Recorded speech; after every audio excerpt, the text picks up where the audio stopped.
ನಮಸ್ಕಾರ ಸ್ನೇಹಿತರೆ, ಸುಮಾರಷ್ಟು ಜನ ನನ್ನ ಹತ್ರ ಕೇಳ್ತಾ ಇರ್ತಾರೆ, ಸರ್ ಚಿಪ್ಪಿಂಗ್ ಮಿಷಿನ್ ಅಲ್ಲಿ ಬಿಟ್ಟೋಗಿ ಲಾಕ್ ಆಗ್ಬಿಡುತ್ತೆ, ಏನ್ ಕಾರಣ ಇರ್ಬೋದು ಅಂತ ಕೇಳ್ತಾ ಇರ್ತಾರೆ.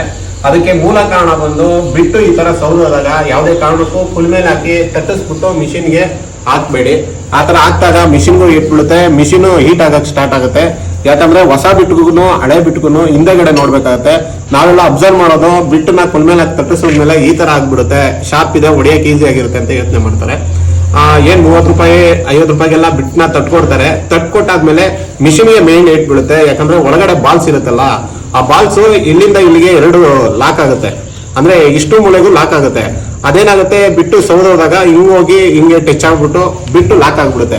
ಬಿಟ್ಟು ಲಾಕ್ ಆದಾಗ ಏನ್ ಮಾಡ್ತಾರೆ, ನೀವು ನೋಡ್ಬೋದು, ಸುಮಾರಷ್ಟು ಜನ ಹುಡುಗರು ಹೆಲ್ಪರ್ ಗಳಿಗೆ ಕೊಟ್ಟಾಗ ಬಿಟ್ಟು ಈ ತರ ಫುಲ್ ಲಾಕ್ ಆಗ್ಬಿಟ್ಟಾಗ ಈ ತರ ಸುತ್ತಿ ತಗೊಂಡು ಡಣ ಡಣ ಡಣ ಅಂತ ಹೊಡಿತಾರೆ. ಆಗೇನಾಗುತ್ತೆ, ಹೋಗಿ ಒಳಗಡೆ ಸ್ಪಾಟ್ಸ್ ಎಲ್ಲ ಕಟ್ ಆಗೋ ಚಾನ್ಸಸ್ ಜಾಸ್ತಿ ಇರುತ್ತೆ. ಅದಕ್ಕೆ ಏನ್ ಮಾಡ್ಬೇಕು ಅಂದ್ರೆ, ಬಿಟ್ನ ಯಾವ್ದೇ ಕಾರಣಕ್ಕೂ ಫುಲ್ ಮೇಲೆ ಹಾಕಿ ತಟ್ಟಿಸ್ಬೇಡಿ. ಆದಷ್ಟು ಹೊಸ ಬಿಟ್ನ ತಗೊಂಡು ಸೌದಾದ್ಮೇಲೆ ಬಿಟ್ನೆ ಯೂಸ್ ಮಾಡಿ. ಹೊಸ ಬಿಟ್ಗೂ ಹಳೆ ಬಿಟ್ಗೂ ಸುಮಾರಷ್ಟು ಡಿಫ್ರೆನ್ಸ್ ಇರುತ್ತೆ. ಹೊಸ ಬಿಟ್ಟಲ್ಲಿ ನೋಡ್ಬೋದು, ಈ ಲೈನ್ಸ್ ಗಳು ಕ್ಲೀನ್ ಆಗಿರುತ್ತೆ, ವಿ ಆಂಗಲ್ ನೀಟ್ ಆಗಿದೆ. ಇಲ್ಲಿ ಬಂದು ಫುಲ್ ಸೌದಿದೆ. ಮೇಲೆ ತಟ್ಟಿಸಿದಾಗ ಏನಾಗುತ್ತೆ, ಫುಲ್ ಈಟಿಂಗ್ ಆಗುತ್ತಲ್ಲ, ಈಟಿಂಗ್ ಆದಾಗ ಇದು ಫುಲ್ ಫ್ಲಾಟ್ ತರ ಆಗ್ಬಿಡುತ್ತೆ. ಹಾಗಾಗಿ ಈ ತರ ಯೂಸ್ ಮಾಡಬೇಡಿ. ಈ ವಿಡಿಯೋ ಇಷ್ಟ ಆಗಿದ್ರೆ ಲೈಕ್ ಮಾಡಿ, ಶೇರ್ ಮಾಡಿ, ಕಮೆಂಟ್ ಮಾಡಿ, ಮರಿದಿರ ಫಾಲೋ ಮಾಡಿ. ಜೈ ಎಲೆಕ್ಟ್ರಿಕಲ್.